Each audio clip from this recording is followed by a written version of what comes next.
Khalil has more on how the U.S. and activists now are trying to fight back. Joe? Yeah, Rob, the U.S. government describes what's happening there as genocide and as modern-day slavery. So, yeah, the Department of Homeland Security and Customs and Border Protection, they are trying to stop the practice by stopping the products of forced labor from coming into the U.S. So we're highlighting that and one family's story, particularly who sadly has been directly impacted by this evil. I don't know how many times I woke up in a cold sweat in the middle of the night and couldn't go back to sleep. Thinking about what could be happening to your mom? Yeah. It's been more than 3 years since Ziba Murat has seen her mother Gulshan, whom she says was taken to a forced labor camp in northwest China. Ziba's mother is one of an estimated 1 million Uyghurs, an ethnic minority, to be taken against her will into what the Chinese Communist government calls re-education camps. The U.S. State Department calls it something else: genocide. Until our family is returned back to us, it's not going to be normal. We're going to be living in this for God knows how long. Ziba fears the worst. A recent human rights report details examples of torture, rape, forced sterilization, even death in the camps. Forced labor is modern-day slavery. It's nothing less than that.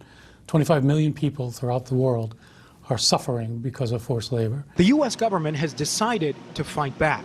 Ed Fox is director of the seaport of Newark and New York. Recently, Customs and Border Protection ramped up its efforts to flag all imports it believes comes from the camps. Anything illegal, anything that's flagged comes here. Right. Anything that CBP wants to examine. That means clothing, like shirts and shoes, even hair products, produce, and palm oil. Those goods are either destroyed or sent back. Not only do American companies get the point because it's a matter of economics for them. If we seize their shipment, they lose the value.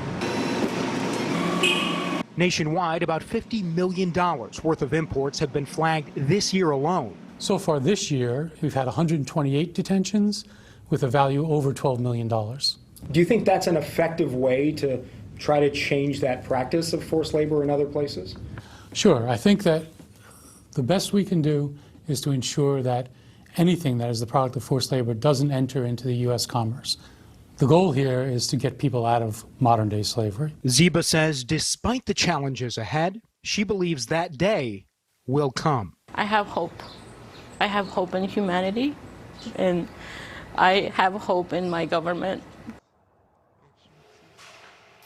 And on a personal note, I really want to thank Ziba for sharing her family's story. Certainly, it takes bravery to do that. It's not easy. She has a 3-year-old daughter at home, hoping that one day her mother will be able to meet her daughter. We should also mention, Customs and Border Protection, they are trying to ramp up their efforts, but things do fall through the cracks. So it is possible that American consumers are walking around wearing shoes or shirts or using other products that are the products of forced labor. So it's just another testament to how important the work is to try to stop this from happening.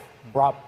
And the two countries' economies so deeply intertwined, but let's not forget the humanity behind the economics of it all. Great report, Joe. Thanks so much for bringing that to our viewers tonight. Marnie?